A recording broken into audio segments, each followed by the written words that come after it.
The Centre presents a new podcast, CBME and You, a podcast devoted to promoting awareness and debate around controversial ethical issues in biomedicine.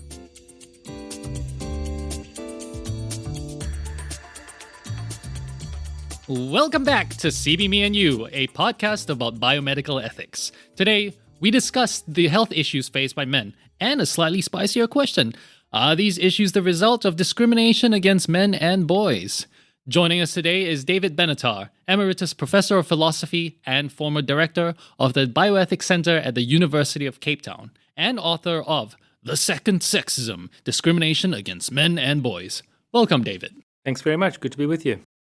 Now, some of you may be familiar with the other host of this podcast, Sinead, who is unfortunately not here because she's traveling. So my co-host for today is our very own Kat Meiskens from our Center for Biomedical Ethics. Kat, would you like to do the honors? Yes, it will be my pleasure. For any earlier listeners to the podcast, they'll know how I feel about one of these questions.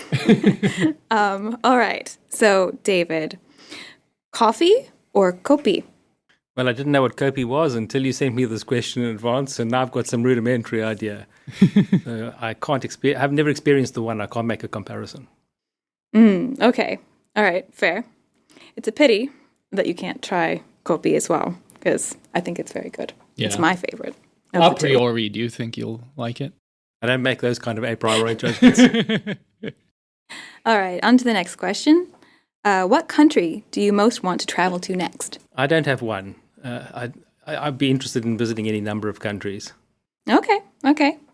And my favorite question.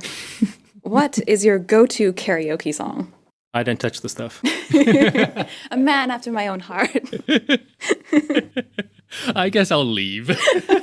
It's not like I like the sound of my own voice or anything. I don't run a podcast or whatever. Anyway, moving on.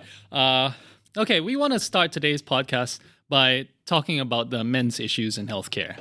Welcome to the Men's Health Podcast, everybody. As many people have already pointed out, men face a number of poorer health outcomes compared to women. This includes being more likely to die prematurely before 75. It includes, and obviously that's related to lower life expectancy, more deaths from certain diseases like COVID, lower rates of getting preventative health care, and higher rates of harm resulting from at least certain mental health issues.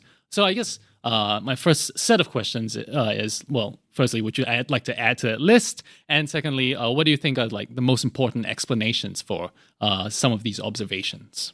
Right. I think you've pointed out some of the important ones, although when I wrote The Second Sexism, I mentioned a range of other disadvantages that men have, and some of them also constitute forms of discrimination, and many of those can have health impacts as well.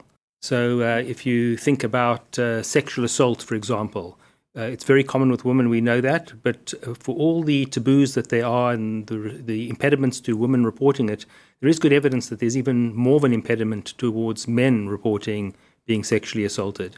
And that kind of thing can obviously have psychological and health impacts as well. So there are the medical issues in the narrower sense, and then there are medical issues in a broader sense as well. You ask whether this is discrimination, whether it's something else. I am quite careful to distinguish between disadvantage, on the one hand, discrimination, and then if there were a third hand, a wrongful discrimination. These are all distinct concepts. So sometimes a particular sex is going to suffer a disadvantage, and there's no reason to think that that disadvantage per se is a form of discrimination. So if you think, for example, about women being more likely to suffer from anemia as a result of regular blood loss, that's a disadvantage that women have in terms of their biology, but it's less likely, it's not likely to be a matter of discrimination per se. If you do nothing about it, then there may be an issue of discrimination.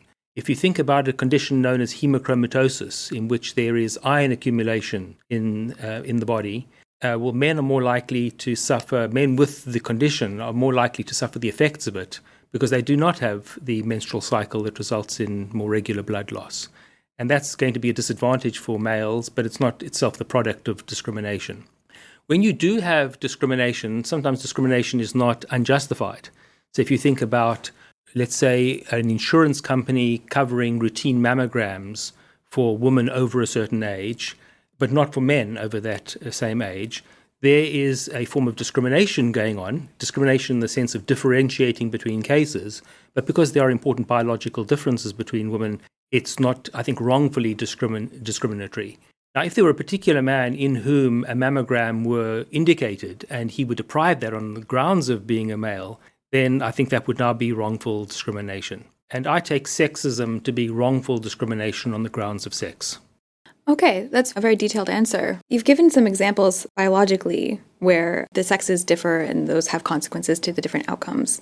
But do you have some cases in mind where you think sex discrimination in particular causes men to have worse health outcomes? Well, I think it depends on whether you're speaking about immediate discrimination or upstream discrimination. And I think in the case of sexism against women, we're quite well attuned to upstream factors that can result in discrimination. So if you think about girls being reared within a certain sex role, and then they come to make certain choices in part as a result of that rearing, then it's not that at the point they make, let's say, a career decision, they're being discriminated against in making that career decision rather than another one, but it might be the product of the earlier rearing in a particular way.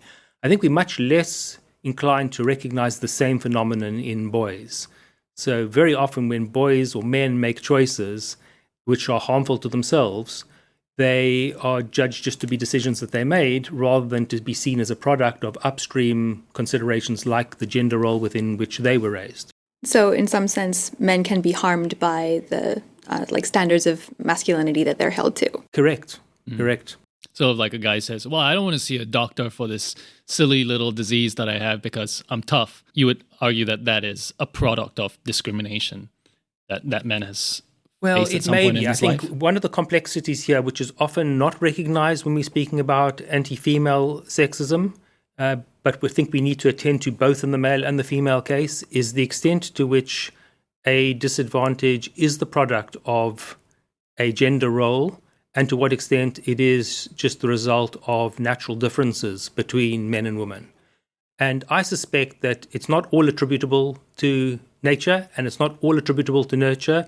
I suspect that there's actually a dynamic there and an interplay. So if you think about the strong likelihood that there are going to be at least some kinds of average differences between men and women. Now, an average difference doesn't mean that every last man has a particular attribute and every last female has a different attribute. What it means is that the distribution of attributes skews differently for the different sexes. It's very likely that some of those are at least attributable to biology, to nature. And what I suspect often happens is that humans perceive these differences and then they amplify them through the social roles, through the sex roles that are then imposed. And so what we often have, I think, is a combination really of nature and nurture. And it's often hard to completely disentangle that, but I think both are operative.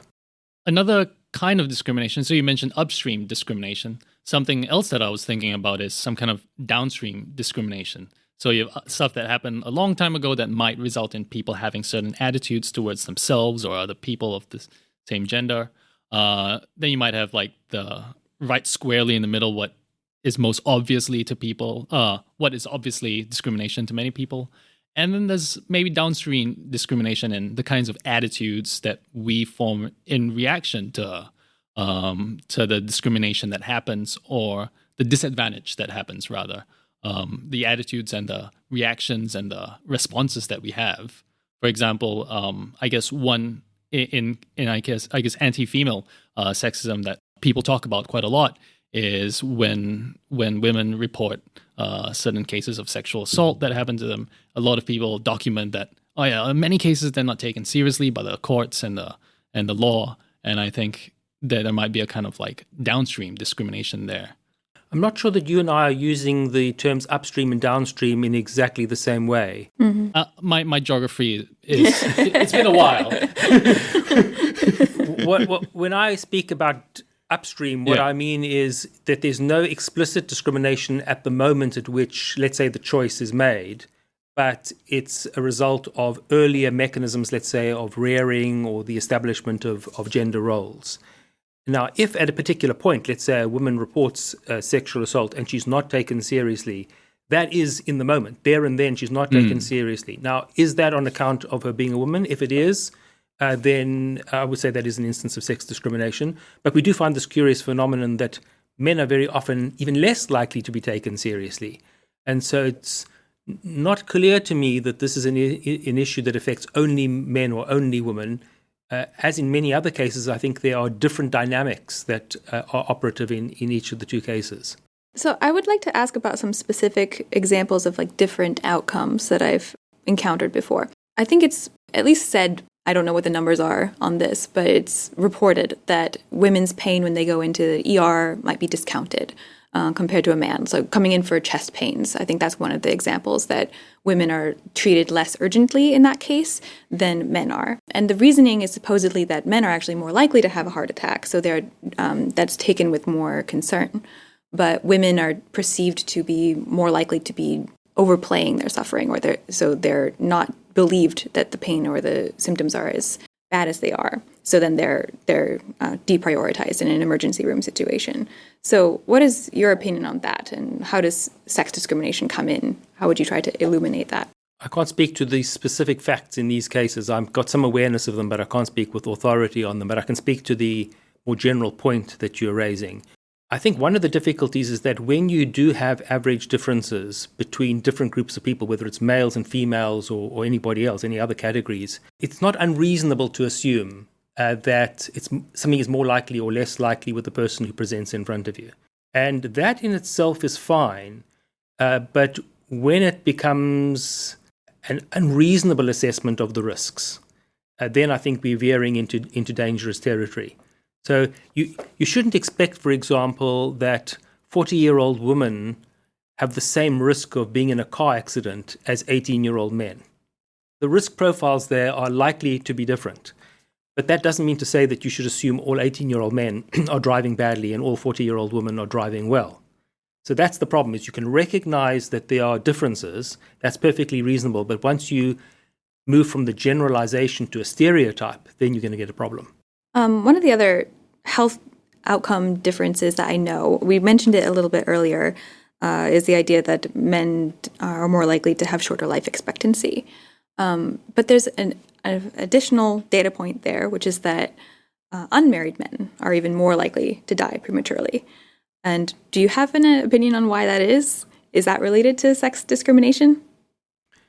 Again, this is one of those very complicated cases. Let me just first go back. It's not just that men are dying earlier than women from, let's say, adolescence onwards. It's actually even true of male embryos. So the conception ratio is much higher when it comes to males than females. And there are many more spontaneous abortions earlier on. So then you get still more males than females born. And then more males die off at all ages, and so you get more females overall. So there does seem to be something more vulnerable biologically about the male. And I assume that this is part of what's going on. And there may be limits to what we can do to rectify that. In the case of embryos, it may be that there's nothing that we need to do to rectify that. But it's also likely that there are other social factors that are playing a role in shorter male life expectancy. And there, I think we can and we should be doing something about it in exactly the same way that we would deal, let's say, with maternal mortality during childbirth. It's not enough just to say, look, it's women who give birth to children rather than men. And so we should fully expect that women are going to die in greater numbers around the age at which they would be giving birth. That's a biological given. The risk is a biological given. But we need to respond to it in social ways. And I'd say similar things about at least some of the ways in which males are going to have shorter life expectancy.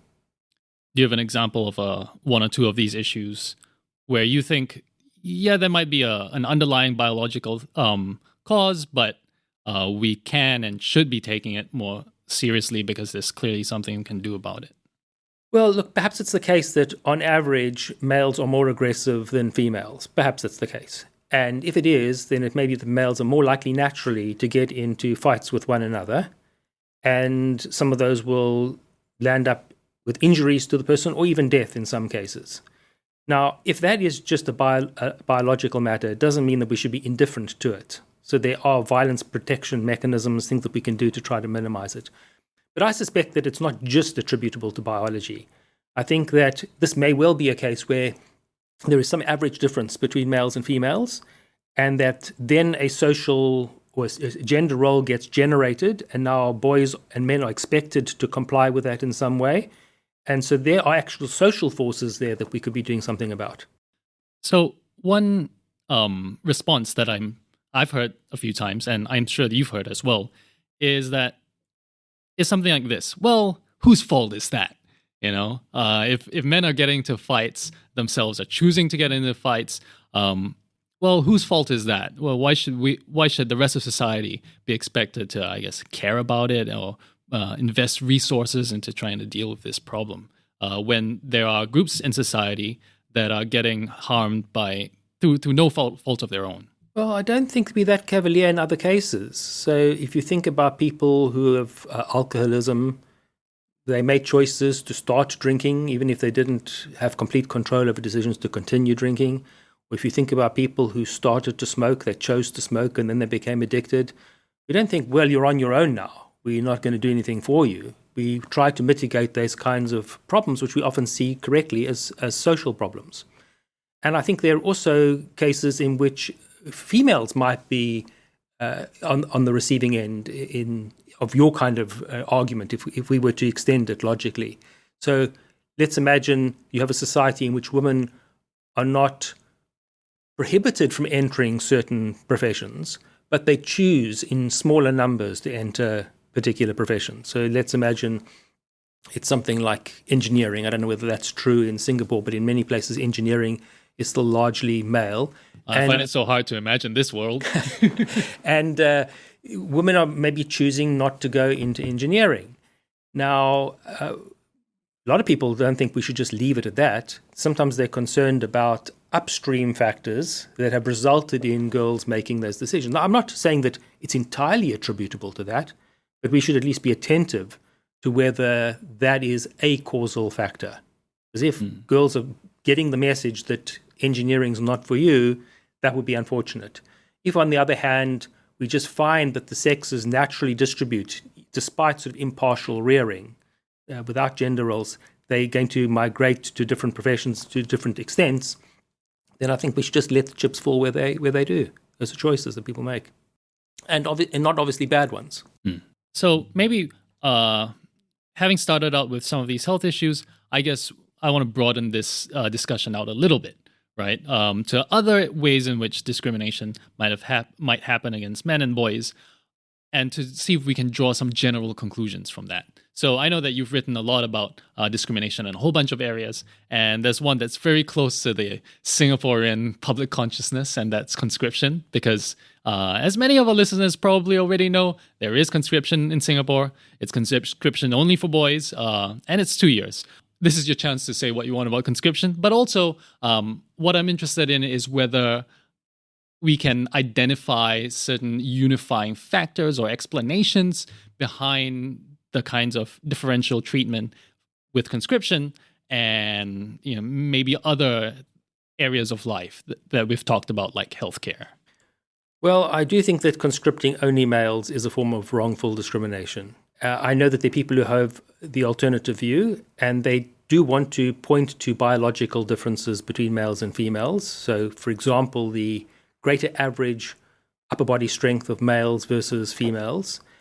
But my worry is that those are averages, and when you turn the average into a stereotype, you're now overlooking differences, because there's certainly going to be some women who have greater upper body strength than some men.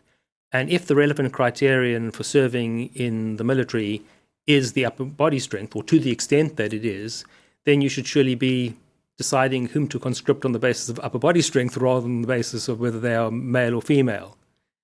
And now notice that we wouldn't be that indulgent of your kind of argument, your proposed kind of argument in other scenarios. So let's imagine you say, well, women are biologically the ones who are going to be gestating children and giving birth to children and then breastfeeding children.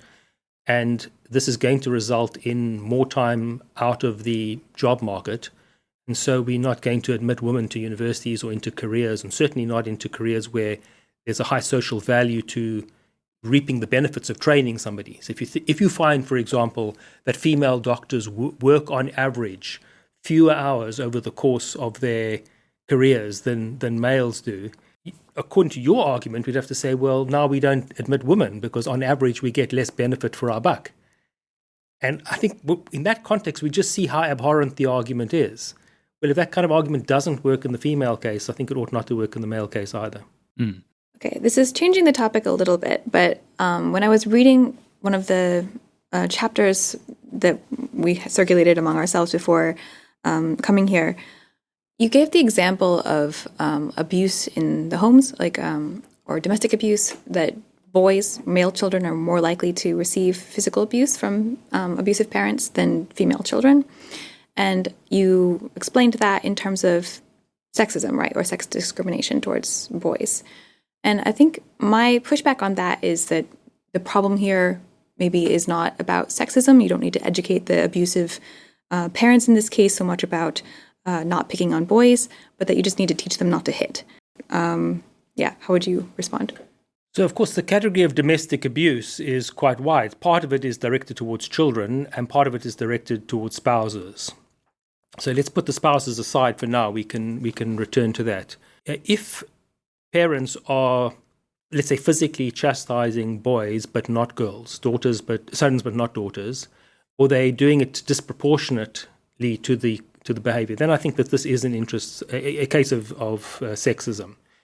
Now, if your view is that corporal punishment is wrong, physical punishment is wrong, yes, then the solution is to abandon it entirely. But that doesn't mean to say that while it's going on, it's not a form of sex discrimination, given that it's being inflicted disproportionately on one sex rather than the other. Okay. Yeah. I do remember stories growing up in school about boys getting caned. Don't remember any stories about girls getting caned.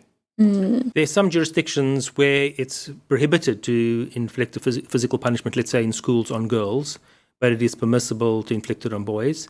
There are other jurisdictions where it's prohibited for both, and there are other jurisdictions in which it's permitted for both. But even in those where it's permitted for both, there tends to be more of a reticence to inflict it on females than on males. And this is just one manifestation of a broad attitude that I think society has, which is that it is more socially acceptable to inflict violence on males than it is on females. And there are many, many manifestations of that. Physical violence in the home or schools is one example, but there are many others. If you think, for example, about serious assault in crime statistics and murder, by far the majority of victims are males, and that's true pretty much all over the world.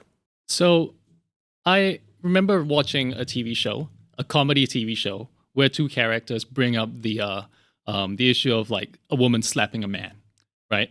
And then they both agree. So there's a male and female character talking to each other, and they're like, "Yeah, this is a double standard." But then they also come to the conclusion, but we're probably better off with this double standard. So I guess... Sorry, why better off?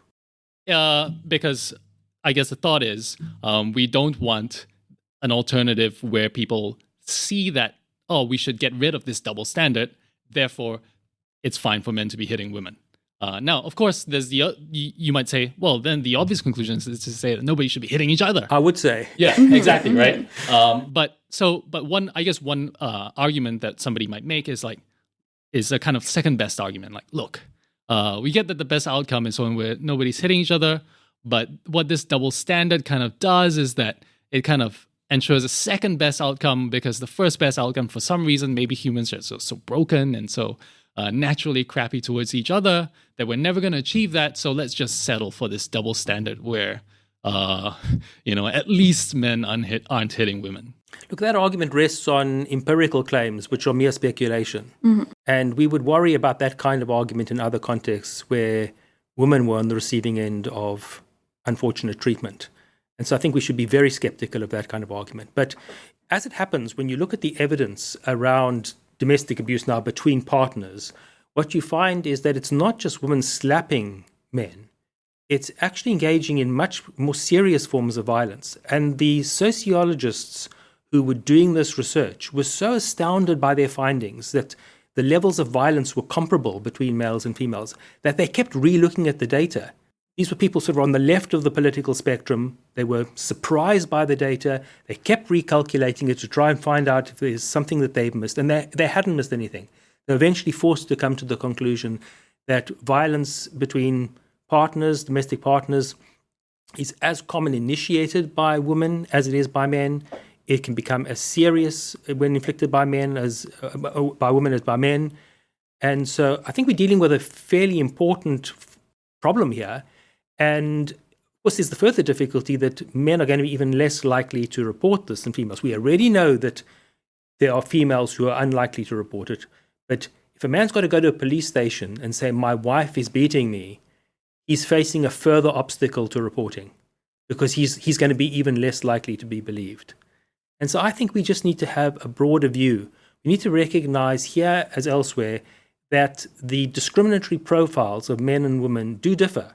So it is the case that women are more likely to suffer sexual assault than males are, at least outside of prisons. But males are more likely to be the victims of non-sexual violent crime. Now, those are both very big problems. And I think that we should confront both of those problems. I don't see why we need to focus on one rather than on the other. It's possible to keep two thoughts in your head at the same time. Yeah, I do like that. Like, the world has many problems. We can't just focus on the biggest problem in the same. We can't all just focus on the one biggest problem in any given amount of time. Even if we did agree that discrimination against women is bigger or more widespread or more serious, it's still important that we focus on two things at once. More than two, in fact. Correct. Or maybe 1,000. Well, there are obviously going to be attention problems. So not everybody's going to be able to focus on the same problem and devote the same energies to it.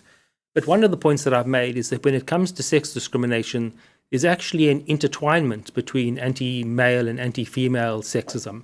It's not that they are so related that you have to reduce the one in order to reduce the other, because we have found that anti-female sexism has declined much more than anti-male sexism has declined. So it is possible for one to be reduced without concomitant reductions in the other. But at the end of the day, if you're wanting to address this problem, you need to address its root cause. And the root cause, I think, is these sex roles. And they are having different effects in different contexts and for the different sexes. So there's a sense in which both of these tasks are one task with different faces, with different manifestations. So this does bring me to a question that I kind of wanted to ask at the end, but I'm just going to ask it now. So listening to all that you've said so far and getting from what I've read about your work, there's a kind of vibe, for no better for the lack of a better word, that you're kind of drawing kind of symmetry between the kind of discrimination that men face and the kind of discrimination that women face. You know, it's two sides of the same coin, roughly, in a sense, or at least they come from the same root causes. Some feminists might disagree, and I think many feminists do try to point out that anti-female, anti-woman discrimination often also comes with other things like power imbalances, or maybe power imbalances at least on average. They come with certain structural forces that end up combining with discrimination to produce something new and produce something even more difficult to overcome. I'm wondering if you want to push back against that and say, no, actually these problems are more similar than we think, or if you want to say that yeah, there are certain important differences between the kinds of discrimination that men face versus the kinds of discrimination that women face. Well, there obviously are differences, but I think there are also common causes. And I think the very things that you've pointed to about, let's say, power dynamics are not operative only in the anti-female case. So it is true that in many societies, most societies, men disproportionately occupy the most powerful positions. But it's also the case that men disproportionately occupy the most powerless positions. So if you think about homelessness, that is disproportionately a male problem. These are the most unempowered people. So if you're pointing to that homeless man and you think, well, there's patriarchy for you, you've misdiagnosed what the problem is. Again, you're going to get a different distribution. A part of that might again be biological, but part of it, I'm sure, is socially reinforced.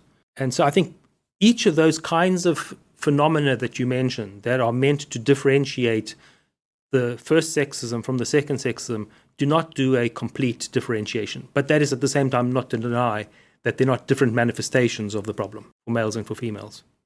Can I just push back a little bit on what you said there? Because you gave the example that, or you think there's something wrong with pointing to the homeless man and saying, well, there's patriarchy for you. At least in my interpretation or my understanding of how feminists use that word, that would be a compatible statement, that men can suffer under patriarchy too. It doesn't mean that in all cases men are doing better or men are winning.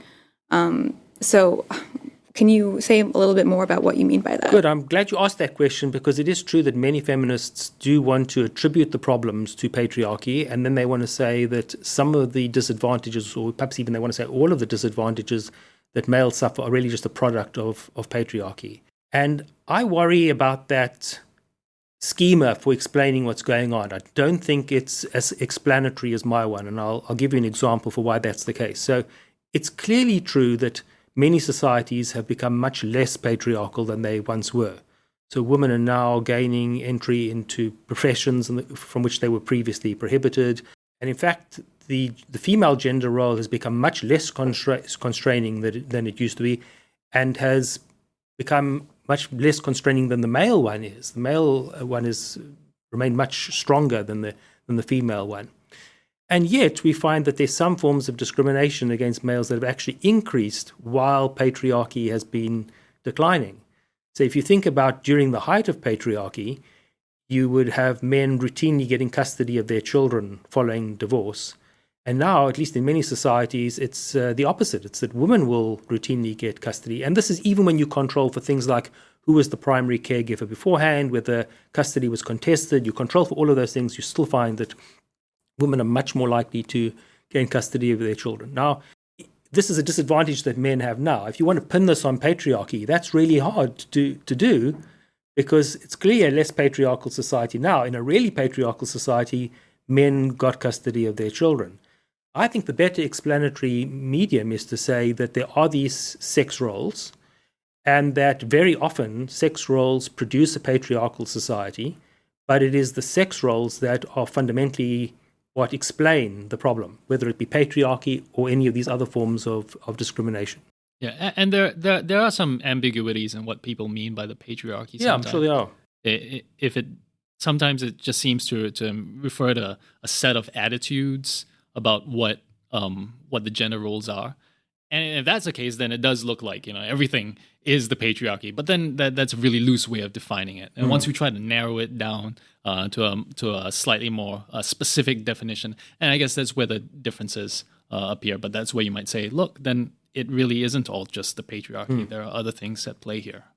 I thought maybe I just push back against your previous point about how there are men at the bottom, including there are men at the top. There are also men at the bottom. I'm wondering if what you might say if somebody came back at you and said, look, but as far as diagnosing the problems faced by a lot of women, and maybe a bunch of men too, what matters is who's at the top, because they're the ones who get to control what happens. And if you look at just who's at the top, well, you see mostly men.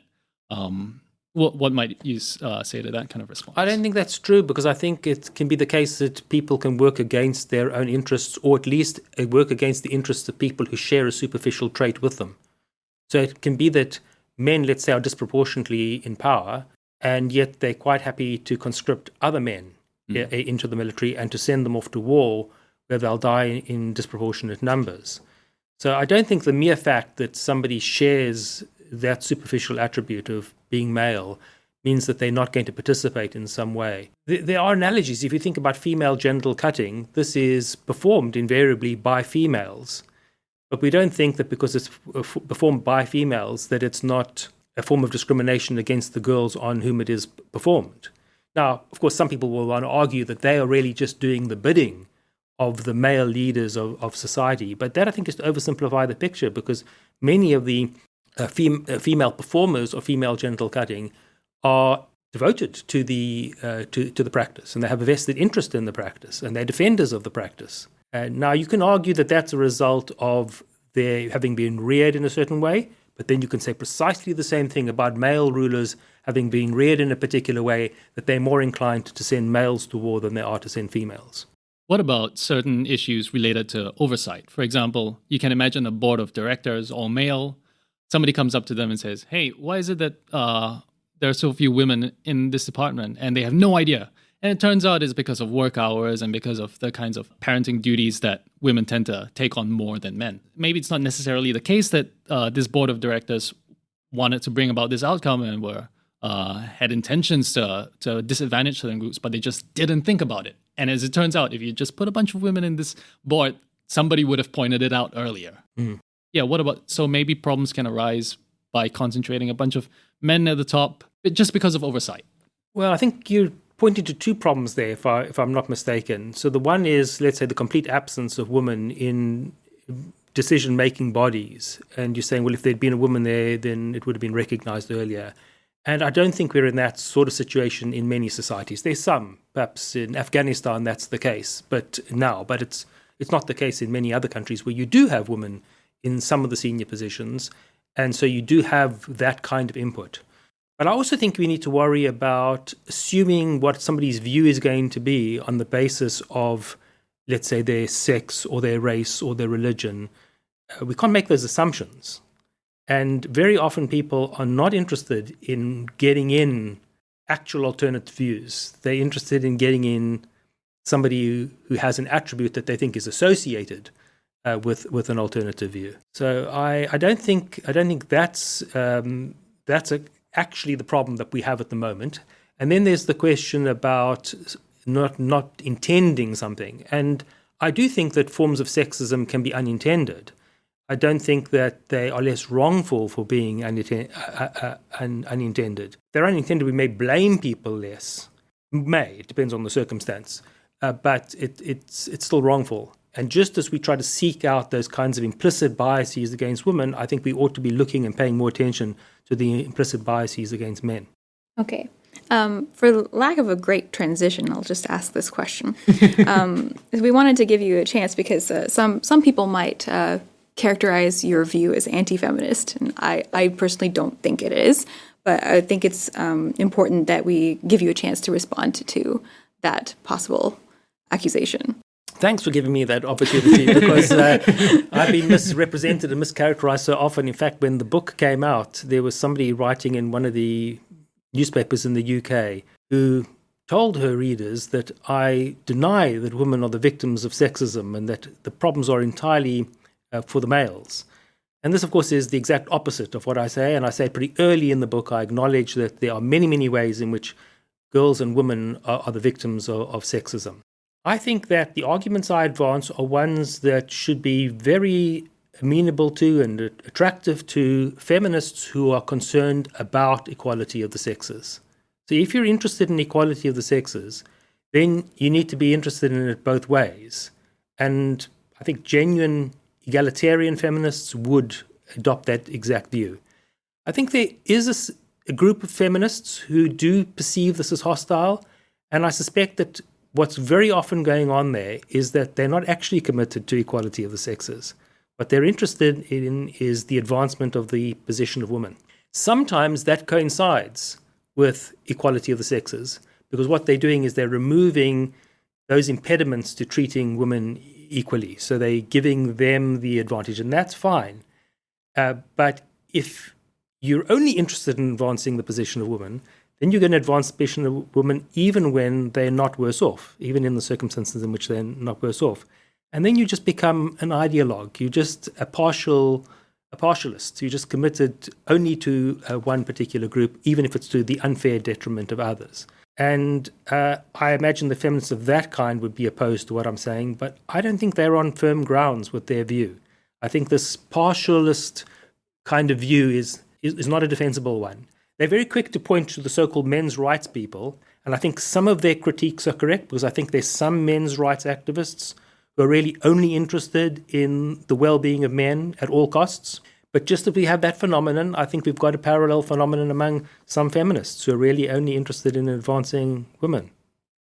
So do we have you on record saying that you are an egalitarian feminist? I am, exactly. I think I've said that in print as well. I hope it won't be ignored. Yeah. I'd like to ask another follow-up question to that. So I don't want to accuse people in the academic world of being these stereotypes. But like you said, there are some men's rights activists out there who have very, I think, simplistic views that like it is really just the war of the sexes. And maybe there are some like sort of straw feminists that you could point to that are the same on the other side, that it's a war of the sexes and it's either women or men who are going to be on top. I don't think they're straw feminists. Just as I think there are real men's rights activists who have that agenda, I think there are real feminists, and quite a few of them, who are really only interested in advancing the position of women. So I don't think it's a straw position. I think it's a real one. And it's now up to, respectively, each of those groups to demonstrate to us just how committed they actually are to equality. And the way to demonstrate that is, even if you're not devoting all your energies, at least to acknowledge where the other side is at a disadvantage and not to want to impede progress in that area. I guess my question to you really is, though, do you think that true egalitarian societies are possible? Do you think that we can live in a gender egalitarian world? Depends what you mean by a gender egalitarian world, because if by that you mean that men and women will occupy all positions equally, as it were, there'll be an equal number, let's say, of female as male murder victims, and there'll be an equal number of female and male doctors, and an equal number of female and male engineers, and an equal number of female and male members of parliament, I don't think that we're going to attain that. And I think in part that is because of underlying biological factors and just in choices that people make independent of sex role socialization.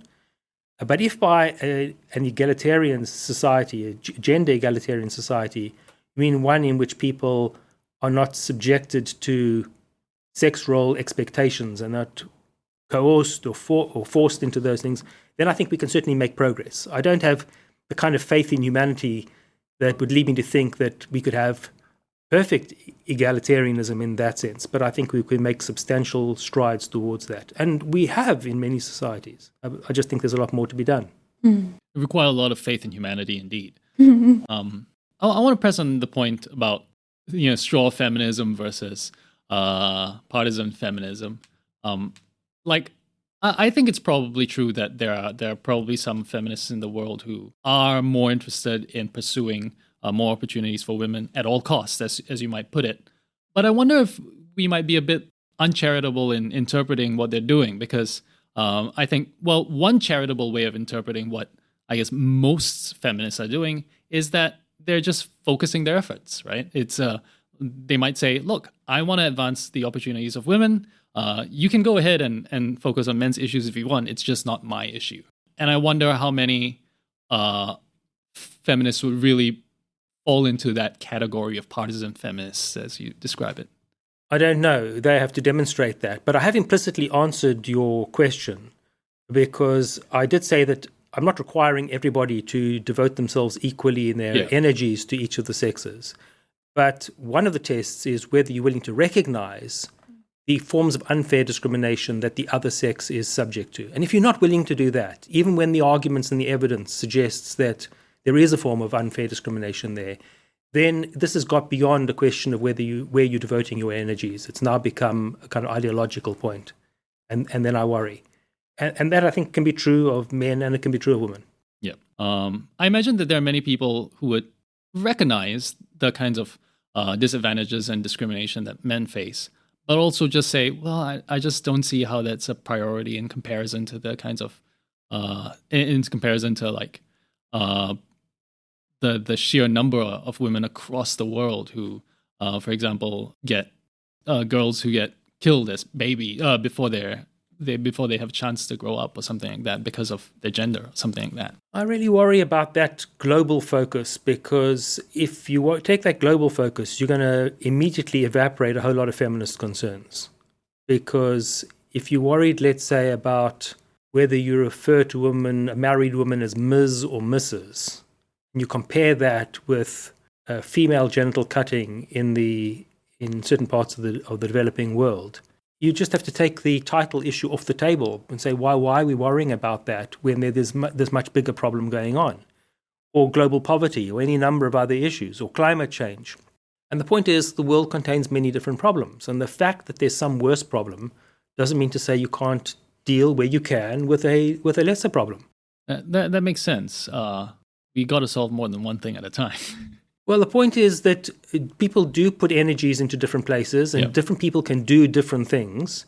And it's not that one problem has to be solved before another one is solved. And so I think it's entirely reasonable to be addressing different things in different places. So we're much less likely to have an effect on what's going on halfway around the world than we are in our immediate circle. If you can sensitize some people in your immediate circle to, let's say, linguistic conventions that might be problematic, you may just be much more successful at doing that than solving global poverty. So I know that you think that we can certainly deal with both the kinds of disadvantages that men face and the kind of disadvantages and discrimination that women face at the same time, if not, different people working on both issues at the same time. And often these issues are related, and solving one set of issues will go some way to solving the other set of issues. Are there also ways of going about pursuing these objectives that do get in the way of the other set of issues, do you think? Yeah, I think if I can help you out. Yeah. So you explained in your own words earlier how sometimes advocating for feminist causes might also benefit men, right? So sometimes the moving towards a more egalitarian world, or you kill two birds with one stone. But other times you can see the boat rise for women, but not for men, or maybe even get worse. So the question is, if you focus on certain men's issues, do you think that runs into conflict with women's issues? Are there any that you can think of that fit that pattern? I'd prefer it if you told me something that you're thinking of. I think it is true sometimes that when women advance, men with a certain mentality feel worse off and they feel unjustly aggrieved. That is certainly a phenomenon. But I think there are ways to address that. Not that we're always going to be successful in it, but part of the way to address it is to undermine the male gender role. So this expectation, let's say, that the male is going to be the breadwinner, such that when he's not and his spouse is bringing in, his female spouse is bringing in the salary, he now feels that he's less of a male. That's an unfortunate situation, and we can try and do something about that. It'll be to his advantage and to her advantage. Yeah. So I was thinking about, you asking me to give an example of what would it look like if there's a men's role that we can advocate for more that would seem to come at the cost of women. I'm thinking about the cultural narratives that we give the genders. So you just mentioned it's good if we can edit the gender norms and say women can be the breadwinners too. Then that takes away some shame for men. But it also might take away some sense of pride for them for being the breadwinner in a family. Or maybe think about it in terms of professions. So nursing is an overwhelmingly female profession. Doctors, at least, used to be overwhelmingly male. But I think sometimes you notice that men are drawn to professions that are coded as male. So if you suddenly take away that coding of the profession of doctor, if it becomes maybe female coded, then you have men who don't want to be doctors anymore because they don't want to be considered girly. Is that an instance of it being a zero-sum scenario? But again, I'm worried about our viewing some professions as male, some professions as female, if what you mean is what gender, what sex ought to occupy those kind of professional roles. If all you're doing is a description, and you say, well, nursing is female in the sense that most nurses are female, well, that's just a true description in some places and may not always be, but it is now and here. But if you mean a profession that ought to be male or female, that's exactly one of the ideas that we ought to be undermining. And you should have people going into it if they want to go into it. And what one of the criteria for whether they want to go into it shouldn't be whether it's male or female. So, I mean, to me, that sounds like an advocacy for gender-neutral things, right? So that there is no such thing as a male-coded job or a female-coded job. And yes, if by coded you mean one where it's desirable or undesirable for one or other of the sexes to inhabit. So this is a slight tangent, but there is also a brand of feminism called radical feminism, I'm sure you're aware of, that has the goal of just breaking down the gender roles altogether. I was wondering what you thought about that kind of view that says, well, since we're going part of the way to try to get rid of the kinds of stereotypes that we have of what it is to be a man and what it is to be a woman, we might as well just get rid of gender altogether. Do you have any thoughts on that? Well, I'd want again to have you define your terms before I answer that. Yeah. But in general, I am opposed to sex roles. I think, again, that there are average differences between people of different sexes, but I also recognize there's lots of individual variation. And I think we need to move more towards a world in which an individual is treated as that individual with their unique set of attributes, rather than as somebody who occupies a particular sex or no sex. That's problematic because you're trying to now shoehorn an individual into some pre-formulated category. And I don't think that's good for anybody. Again, sorry, just to complete, it's not that I think that if you do that, you will end up with perfect proportionality of representation in all areas. I don't think that's the case. And so it's hard to know when we've reached the ideal state. We can know for sure that we're far from that at the moment, and there's lots that we can do to improve. So I guess the position is, well, as long as we're in a state of the world where, sure, there might be differences, but we cannot reasonably trace these differences to some kind of unjust discrimination or unjust differential treatment, that's the kind of world that you'd say would be a fairer. Be a fairer world, yeah. yes. Again, we need to be alert to possible blind spots as to what might explain differences that might not be biological, might not be natural. But I think that's exactly right otherwise. Yeah, okay. I'd like to clarify my own view a little bit because I don't want to give the impression that I am against that kind of picture of a world either. I just wanted to be pushing back on some of these ideas because I know that if you look at the history of societies, they've all had gender roles that they seem to prescribe to people. And I think there's a sort of need that people often feel to live up to those roles. So it just occurred to me that there's one way of trying to expand the roles open to men by giving them a different narrative about what it means to be masculine or manly. So you could say that, it's actually a very manly thing to be the primary caregiver in the home. And that would be one way of perhaps increasing a feeling of gender egalitarian roles in the home by giving them a positive narrative about that being masculine. And the other is more what it sounds like you were suggesting, where there is no such thing as living up to the masculine ideal. Like we just give that up and say, you're just an individual.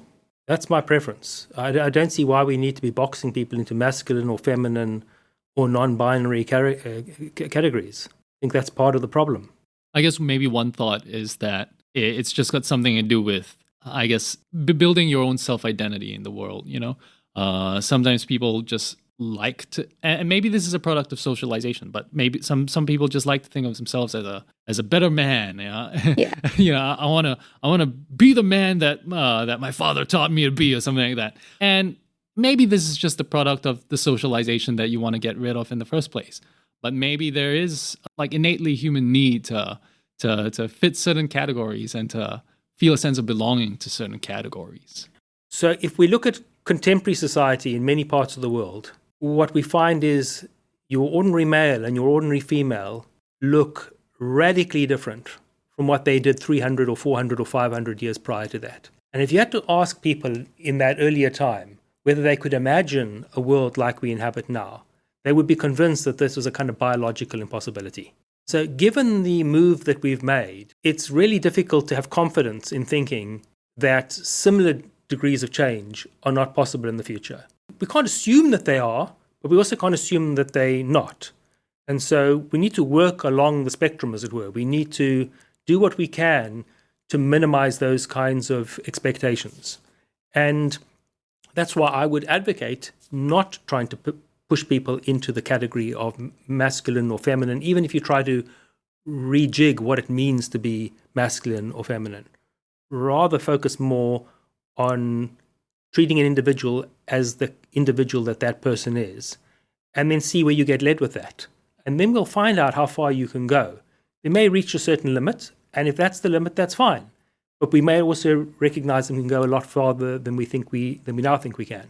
My work is on bringing Asian perspectives into bioethics. So something that is occurring to me as I listen to you is that position might actually sound compatible with a Taoist perspective. That what the Taoists tell us is to let go of the kinds of cultural impositions, the things that we are instructed to believe and the roles that we're taught to live up to, and just return to some sort of natural, spontaneous state of being, so that you just let yourself be whatever you are without trying to live up to societal expectations or forms. But that's the opposite of, or is often portrayed as the opposite of, the Confucian view, which is very roles-based. So I completely understand your point about 300 years ago, 1,000 years ago, gender roles are totally different. They totally changed. But I don't think that the idea of dividing roles up socially changed. People do swap things around. So what was considered feminine once is now considered masculine in some cases, and vice versa. But we still kind of have this idea of a division of labor or a division of social roles. I'm more skeptical that that will change, personally. And that fits with the Confucian view that society, or what it means to be a person, is to fulfill your roles in society. Maybe those specific roles or duties change, but that is sort of what it means to be a person, is to live up to those roles. I think you've made 2 points. The first one is about what you said is the Taoist view of just expressing yourself and living as the kind of person you want to be. And I can't comment on the correctness or otherwise of that, but would want to caution against the misinterpretation of a view like that, and or misinterpretation of something that I said. That is that I don't think we should just give free expression to whoever we are, because if you're a violent person, I think you just give free expression to that. I don't think you ought to express just whatever comes out of you. It needs to pass a kind of moral filter. Is this something that's acceptable to do or not do? So I'm really only speaking against the idea that who you ought to be and what you ought to be is what you ought to do is determined by your sex. Now, the second point you made was about social roles. And I think there do need to be social roles. I just don't think they need to be determined by your sex. There need to be social roles in the sense that a complex society requires a degree of specialization. Not everybody can be a doctor and an IT expert and an accountant and a lawyer. And so we need to have differentiation between different roles. So that is, I think, inevitable, but it doesn't have to be dished out on the basis of person's sex. And also we'd hope that people are not cramped in their opportunities by other factors such as economic ones. So if there are opportunities for people to move from one social class to another through education and other mechanisms, then that's also good. Now we've moved, of course, beyond the realm of sexism into class issues. Mm-hmm. But again, there's often an intersection between those. So if you find, for example, in the US, that African American males are more underrepresented in tertiary education than African American females. So there's a race and a sex issue that is operative. We need to be attentive to those kinds of things too. Alrighty. We've been at this for a while, and what a discussion we've had. I've really enjoyed it. So thank you, David. Thank you. Thank Great you. to be with you. Thanks for listening to our new podcast. Subscribe online and tune in every first of the month. In the meantime, listen to CBME and you, and be savvy.